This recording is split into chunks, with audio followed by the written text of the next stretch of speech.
Here to weigh in, Gianno Caldwell, Fox News political analyst and founder of the Caldwell Institute. Gianno, we had that race in Tennessee last week where the Republican squeaked out, well, I don't know if you call it a squeak, but he won by 9 points in a race that a lot of people thought could go the other way. Why is a mayoral election in Miami attracting so much political attention? I mean, for one, this is an area that has been a beacon of hope for so many during COVID. As an example, I came here from Los Angeles seeking refuge and safety, and certainly people who follow the actual science.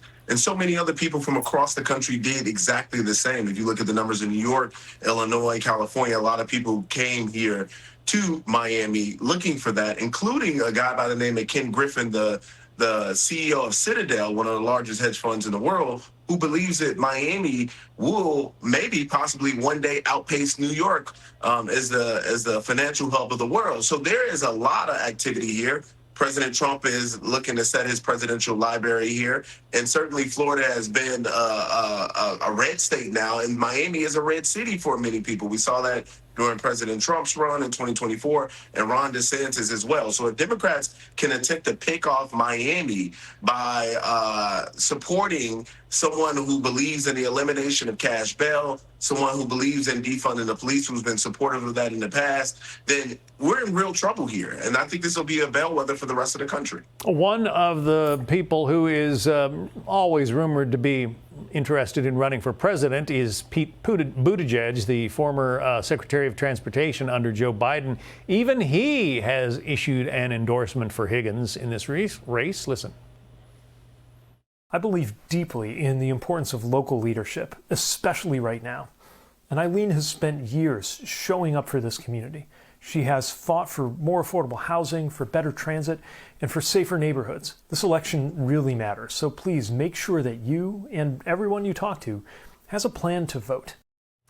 So if you're getting, endorsements from a potential presidential aspirant or candidate, it goes to show that this race has taken on national implications.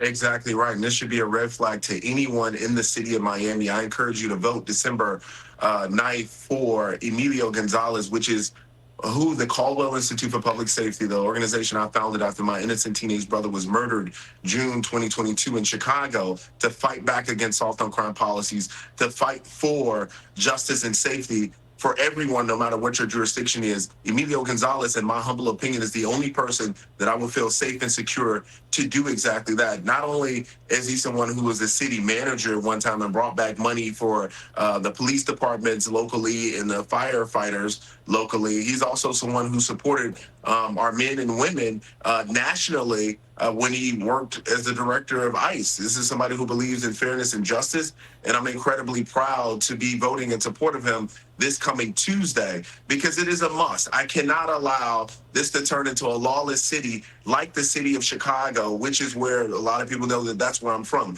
We cannot have that happen in Miami. The socialism that's taken over places like New York City and elsewise cannot happen here. And as you know, we have a major Cuban population who escaped socialism and communism in their countries. We can't let that happen here in Miami. Yeah, I lived in Miami for about 15 years, and I know how much the Cubans appreciate the taste of freedom. Emilio Gonzalez has taken a look at some of the blue cities up north and said, we don't want to be like them. Listen. Allow Miami to fall into the same trap that you've seen it, to your point, in New York or Chicago, which is bankrupt, or LA, which is, quite frankly, looks like a wasteland in the downtown area. That's not going to happen in Miami. So the stakes are pretty high, and I guess we'll find out after Tuesday's election which way the population is leaning. 100%, and Emilio is right. It cannot happen in Miami, but it can only not happen in Miami if everyone gets out to vote. This coming Tuesday, the city of Miami election is critically important. So if you know anyone that lives in Miami, or of course, if you live in Miami yourself, get on the phone, put together a phone tree group and say, let's get out to vote. We must save Miami, and we cannot let it take on the same tendencies again in Chicago, New York, Los Angeles. We cannot allow that to happen, but it means everyone must get out to vote. Gianno Caldwell from the Caldwell Institute. Gianno, thank you. Hey, Sean Hannity here. Hey, click here to subscribe to Fox News YouTube page and catch our hottest interviews and most compelling analysis. You will not get it anywhere else.